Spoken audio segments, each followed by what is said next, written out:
पुरानी ताजमहल पूरी दुनिया के लिए आकर्षण का केंद्र है, लेकिन इसकी छाया में रहने वाले लोग आज डर और मजबूरी की जिंदगी जी रहे हैं।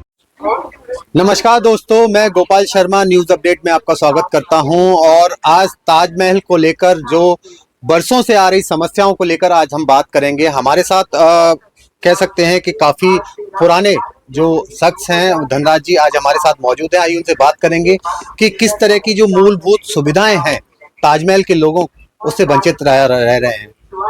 आइए हम बात करते हैं। सर, जिस तरह से देखा जा रहा है लगातार ताजमहल पर कड़े नियम होने के चलते कई लोगों को, यहाँ के लोगों को काफी परेशानियों का सामना करना पड़ता है। क्या कारण है इन परेशानियों को, जो यहाँ के लोगों को जो सुविधाएं हैं वो नहीं मिल पा रही हैं? परेशानी एक ही है, सुप्रीम कोर्ट ने जो आदेश दिया है गलत दिया है। सुप्रीम कोर्ट वालों को यहाँ पर जमीन पे आकर के पूछताछ करते, जनता से मिलते, फिर कोई कानून बनाते। कानून बनाना आसान है, लेकिन जमीन से जुड़ करके, वो तो ऊंचे लोग हैं, ऊंची बातें हैं, लेकिन कानून बनाना आसान है, जनता से जुड़ना बड़ा कठिन है। लेकिन जनता से जुड़ करके कोई कानून बनाया जाता, शायद हम जैसे छोटे आदमियों को सुख सुविधा मिल जाती, आराम से जीवन कट सकता था। ताजमहल के पास जितनी भी पुरानी जमीन जायदाद है, हम प्लास्टर भी नहीं लगा सकते, टाइल्स भी नहीं लगा सकते, और खुदा न खास्ता लगा भी दिया तो पुलिस वाले, थाने वाले आ जाते, हटाओ, बंद करो, इसे बंद करो, दोनों से बंद करवा के चले जाते हैं। फिर हम कैसे रहेंगे? तो कुछ न कुछ तो जनता को सुख सुविधा होनी चाहिए ना।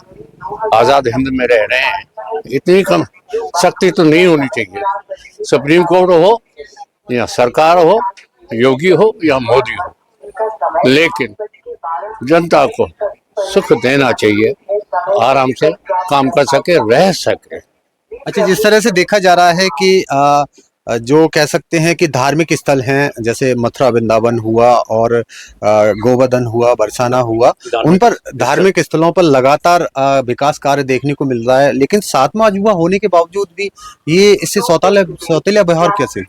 सौतेला व्यवहार तो यूं है ना, मुगल भी तो सौतेले हैं, आज भी तो सौतेले हैं। जम्मू कश्मीर में धर्म पूछ करके मार दिया, आज भी तो सोच वही मुगलों की है। ये जो सरकार है धार्मिक है, हिंदू समाज से जुड़ी हुई है, ये सत्य है। हमें गर्व है इससे, हमें शर्म नहीं है, हमें शर्म है मुगलों से। हमारी मंदिर तोड़ करके मस्जिदें बनाई, कल भी देखी सोमनाथ का मंदिर कितनी शान शौकत से मोदी जी गए, हमें बड़ी गर्व है। लेकिन मुगलों की बातें न की जाए, मुगल कोई अच्छे नहीं थे, मुगल की जितनी भी निंदा की जाए उतनी कम है। वास्तविकता में ये देश संत फकीर पीर पैगंबरों का है, वीरों का है, शिवाजी महाराणा प्रताप अमर सिंह झांसी की रानी का है, न कि मुगलों का है।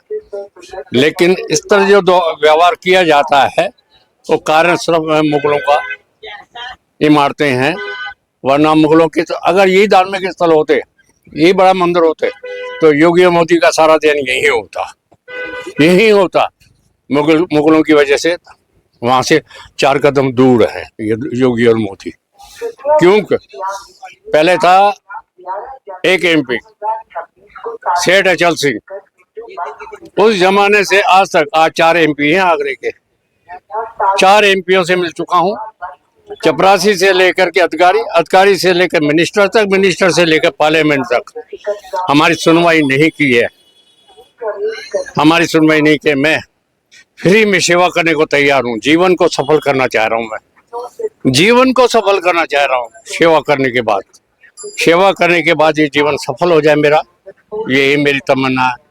लेकिन तमन्ना अधूरी रह गई, सफेदी में रह गई, या गंजे हो जाएंगे तब हो जाएंगे, या शमशान घाट में रह जाएंगे। जिस तरह से देखा जा रहा है कि ताजमहल 7वां अजूबा है, लेकिन फिर भी इसके साथ सौतेला व्यवहार कारण ये कि है ना, मुगलों का है, ये मुगलों का बना हुआ।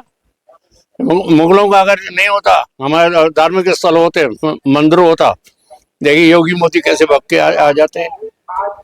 तो मुगलों की वजह से तो फर्क तो है ना। अच्छा, इसमें व्यापार से भी कुछ फर्क देखने को व्यापार यहाँ सुख सुविधा नहीं है।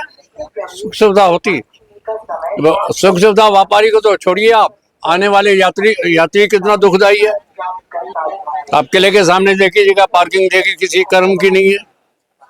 तो पार्किंग के लिए मैंने कम से कम ने 101 बार विभागों से जुड़ चुका हूँ, मिनिस्टरों से जुड़ चुका हूँ, एमपीओ से जुड़ चुका हूँ, विधायकों से जुड़ चुका हूँ, पार्षदों से जुड़ चुका हूँ, पार्लियामेंट में जुड़ चुका हूँ, किसी ने नहीं सुनी। लेकिन अब तो मेट्रो स्टेशन बन गया। कौन सी? वो उस तरफ बना है ना, इस तरफ पार्किंग में तो कुछ भी नहीं बना, कुछ भी नहीं बना। और जबकि मेरा सुझाव एडीए ने 100% स्वीकार किया, मेरे पास नक्शा भी है बना हुआ। एडीए ने जो मैंने चाहा उसने नक्शा बनाया, लेकिन छावनी ने, डीओ ने अस्वीकार कर दिया। और नंबर एक बात बता दूं, किले के सामने A2 लैंड जमीन थी, हमने दिल्ली जाकर के सी लैंड करवाया। सी लैंड करवाने के बाद समस्त विभागों को हमने कागज दिए, सारे विभागों को, अब सी लैंड हो गई है, अब विकास करिए आप। लेकिन विकास नहीं किया। आज तक मेरे पास प्रूफ है इस चीज का, इतनी बड़ी पोतली है मेरे पास। और ये किसी को भी नहीं, पार्षद को, विधायक को, एमपी को, और दिल्ली में रक्षा मंत्री को, सबको दे रखा है, लेकिन हमारी किसी ने नहीं सुनी। अंधेर नगरी चौपट राजा। अच्छा, जिस तरह से देखा जा रहा है कि यहाँ पर कई सारे ऐसे भवन हैं जो बन चुके हैं, उन पर पुलिस कार्रवाई, वो कैसे बने हैं अभी परमिशन लेके, और कई सारे मुकदमे भी देखने को मिले। कहाँ पर बने? मैंने, हमारी निगाह में तो नहीं है, बने भी होंगे गुप्त रूप में, अब तो दुकान पे बैठे रहते हैं, हमें पूरी जानकारी नहीं है जी। तो देखा कि यहाँ के जो कह सकते हैं कि धनराज जी हैं, वो काफ़ी पुराने, यहाँ पर कह सकते हैं कि ज़मीन से जुड़े हुए ताजमहल जो मोनूमेंट्स हैं, और आगरा किला जो किला है, वहाँ के जो एक एक चीज़ से वाकिफ़ हैं, और उसको देखते हुए यहाँ की लगातार जो असुविधा हो रही हैं उनको आज हमारे साथ साझा किया है। न्यूज़ अपडेट के लिए आगरा से गोपाल शर्मा।